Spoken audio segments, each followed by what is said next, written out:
This is NDTV.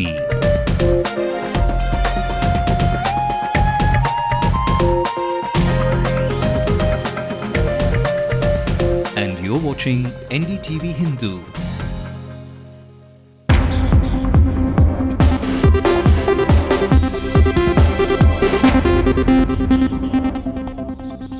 Good evening, it's 9 o'clock this Saturday night. I'm Evelyn Matthew bringing you the news tonight. Chennai City Commissioner of Police came down heavily on bankers. I'll bring you updates on that in a short while. I am Salim. But before moving into that story in detail, let's take a look at what's making news in the city. Provide or compensate, says Jayalalitha, cracking the whip in the Kaveri water crisis, else demands the resignation of the Chief Minister. The committee looking into the fee structure at schools in the state gets a new chief. Justice Raviraja Pandian is appointed. The rain gods finally land in the city with showers expected for the next few days. The corporation workers are on their toes. And round the clock, our officers are posted on duty, and even during the midnight, this pumping is going on. Chennai becomes the infamous hub of fake credit cards. The top cop of the city asks bankers to be on their guard. The machine உங்ககிட்ட கொண்டு வந்துட்டா நீங்களே swipe பண்ணி அதில் enter பண்ணிடலாம். அதாவது credit card உங்க கையை விட்டு போக கூடாது. A cab driver accused of kidnapping siblings and killing one of them is in police custody. The search for the missing boy is on. Tirumurti Dam, and in one of the sluices he pushed the children inside the water. And keep that thought about the waistline away for a minute. Chocolate is the prevailing flavor this Diwali. We clubbed French loaf and chocolate together. And here's what's making news in the rest of the country. Ashok Chavan tells Sonia Gandhi he is ready to resign in connection with the Adarsh Society scam. His resignation may soon be accepted. Meanwhile, documents with NDTV clearly indicate that land was indeed given to Adarsh Society on the plea that it was for war heroes. After Maharashtra's chief minister, it's the turn of his revenue minister to face the heat after a temple trust drags his wife to court. US authorities detect 2 bombs on cargo planes destined for the US from Yemen. There could be 13 more. An initial examination of those packages has determined that they do apparently contain explosive material. The man behind a large part of the Las Vegas Strip speaks to NDTV about wanting to open casinos in India. On to our top story. River Kaveri is in deep waters with the political whirlpool that's been whipping up for both the states, Tamil Nadu and Karnataka. This time, the main opposition's chief, J. Jayalalitha, has demanded that the chief minister make all efforts to provide the state and the people with enough water from the river or provide a compensation to the several farmers in the state.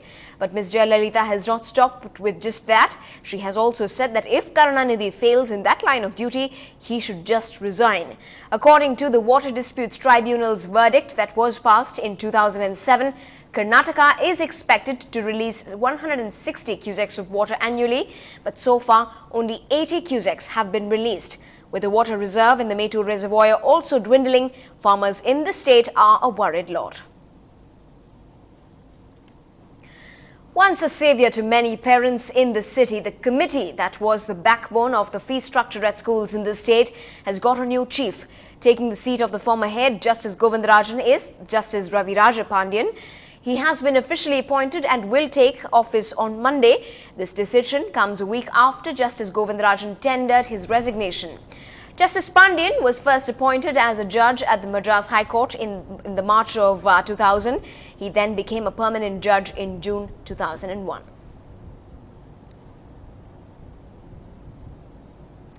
Well, for those of you who are chilling at home this Saturday night, well, you have every right to do just that. The season of monsoons is here, but while the rains come down on us, there are a string of woes as well. We bring you a special segment every single day on monsoon worries.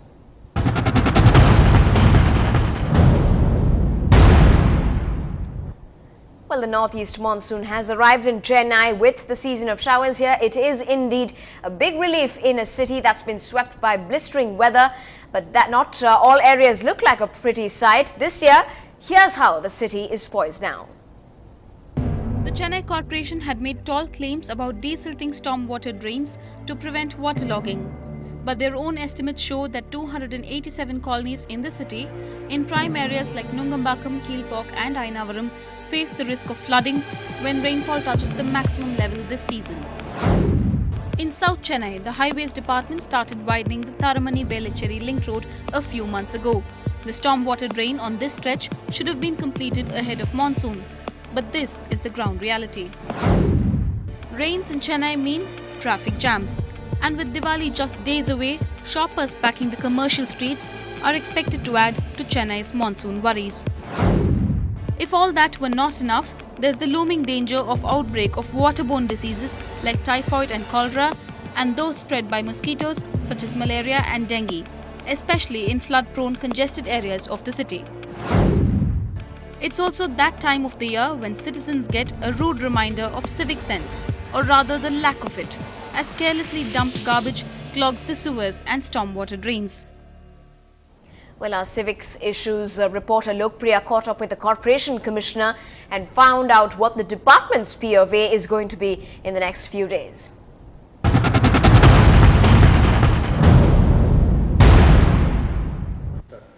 I am now joined by D. Karthikeyan, the Corporation Commissioner. Sir, how well is the Corporation effectively handled to handle the monsoon, sir? We do have inundation problem in a couple of places in the city. And the long-term solution for this is to have a wonderful stormwater drainage system. We are going to take up this work through the JNNRM, Jawaharlal Nehru National Urban Renewal Mission, at a cost of about 1,500 crores. We just started the work. It might take a couple of years to complete. That will be the permanent solution for the inundation problem in the city. But till such time, what we are doing is a temporary measure of pumping the water from the subways to the main waterways. So this might cause a little bit hassle, but we are at it.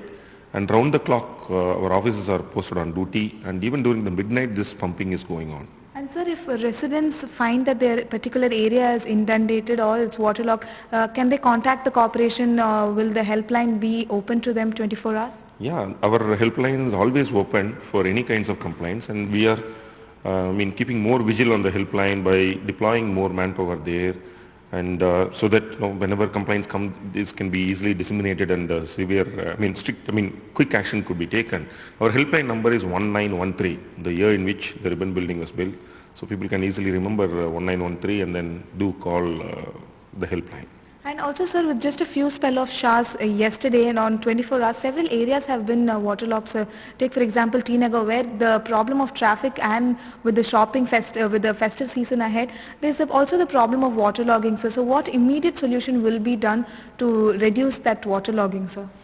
As I said earlier, we can only pump the water from the low-lying areas. That's the only temporary solution that we are providing. We will expedite that by deploying more pumps in such areas. And sir, how effective is the health department of the corporation, sir, if in such case any outbreak of diseases occur, say for malaria or cholera, how effective is the health department? How ready are they? We are fully prepared. In fact, in all our urban primary health centers and in health posts, we have all kinds of essential medicines kept procured and ready in stock. If there is any, by any chance, any outbreak of any waterborne diseases, we are fully prepared. So that's the word from the Commissioner himself, 1913. That's the number all of you need to remember. And if there's any kind of complaint, then the corporation is here to help you round the clock. In Chennai, Lokpriya, NDTV Hindu. Well, as far as the showers itself are concerned, whether it's here to stay or not, here's what the Met Department's director in the city had to say.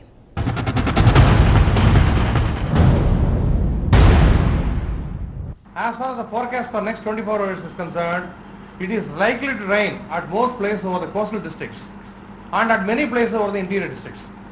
One or two places in the coastal districts may experience heavy to very heavy rainfall, and one or two places in the interior districts may experience heavy rainfall. As far as Chennai city is concerned, it will be generally cloudy, few spells of rain, heavy at times.